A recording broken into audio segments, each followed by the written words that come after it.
नमस्कार, मैं हूँ रुचि शर्मा। वेब3 की तमाम बड़ी खबरें लेकर हाजिर हैं हम। हाल ही में सोलाना की बढ़ती किस्मत ने एनएफटी मार्केट में एक आश्चर्यजनक परिणाम दिखा दिया है। नेटवर्क पर एनएफटी की मंथली सेल्स वॉल्यूम ने दिसंबर 2023 में पहली बार इथेरियम पर एनएफटीज की सेल्स को पीछे छोड़ दिया है।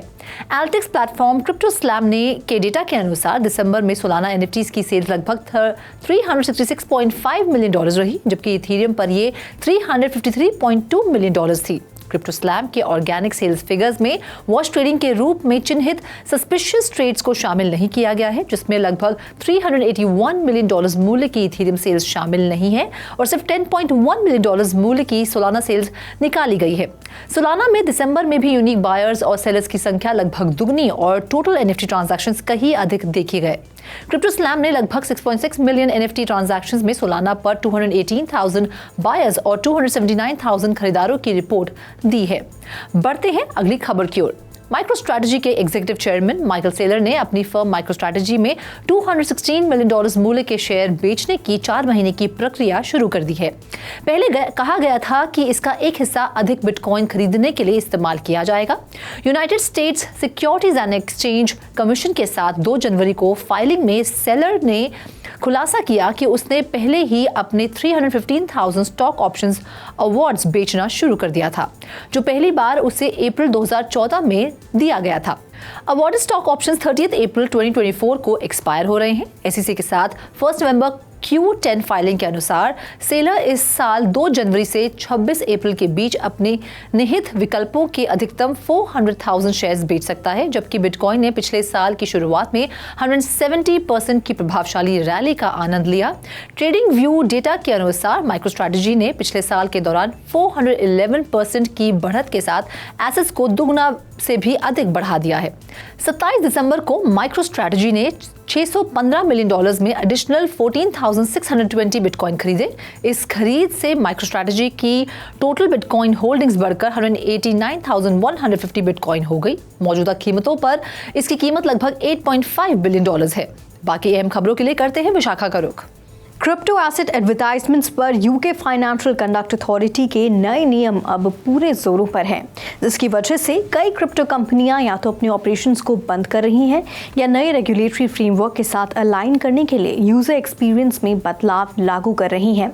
क्रिप्टो एक्सचेंज OKX यूके के कंज्यूमर्स से उनके क्रिप्टो नॉलेज और रिस्क मैनेजमेंट को टेस्ट करने के लिए क्वेश्चंस की एक सीरीज पूछेगा। अगर यूजर्स टेस्ट में विफल हो जाते हैं तो वे अपने OKX अकाउंट को रखने के लिए इनएलिजिबल होने के जोखिम में आ सकते हैं। ये 8 अक्टूबर को लागू FCA के क्रिप्टो मार्केटिंग रेगुलेशन के अनुरूप है। FCA ने क्रिप्टो फर्म्स को कानूनों का पालन करने के लिए 8 जनवरी की डेडलाइन दी है।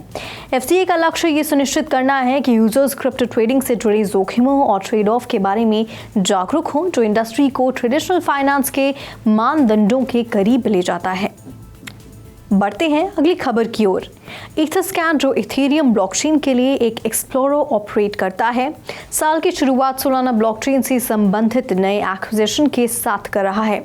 3 जनवरी को इथरस्कैन ने ऑफिशियली सोलाना ब्लॉकचेन के लिए एक प्रमुख ब्लॉक एक्सप्लोरर सोलस्कैन के एक्विजिशन की घोषणा की। ये एक्विजिशन एक कोलैबोरेटिव मर्जिंग है जो कई नेटवर्क्स में ब्लॉकचेन डेटा सर्विसेज का विस्तार करने के इथरस्कैन के प्रयासों को जारी रखता है। 2021 में स्थापित सोलस्कैन ने कथित तौर पर 3 मिलियन से अधिक मंथली यूजर्स को सेवा प्रदान की है, जबकि एक्स पर इसके कम्युनिटी ने 23,000 से अधिक सब्सक्राइबर्स बनाए हैं। सोलस्कैन ब्लॉक एक्सप्लोरर में कई विशेषताएं हैं जो इथरस्कैन के यूजर्स से परिचित हैं, जिनमें डिटेल्ड एड्रेस, टोकन और ट्रांजैक्शन डेटा के साथ API, डैशबोर्ड और non fundable tokens Meta data शामिल है।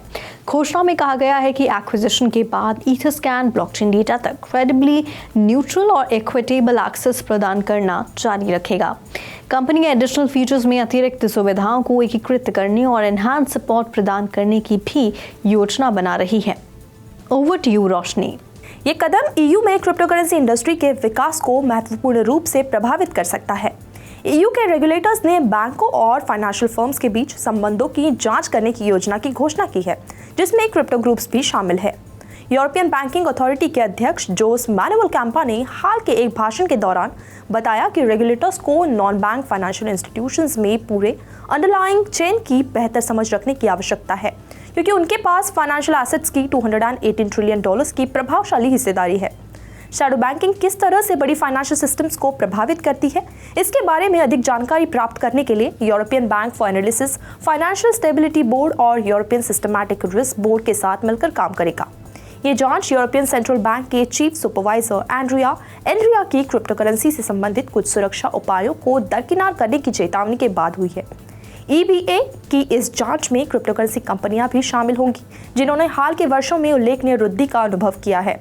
जैसे जैसे अधिक क्रिप्टो एक्सचेंज और कंपनियां EU रीजन में विस्तार कर रही है, रेगुलेटर्स तेजी से उनके एक्टिविटीज की जांच कर रहे हैं और उनसे जुड़े जोखिम को प्रबंधित करने की तरीकों को तलाश रहे हैं।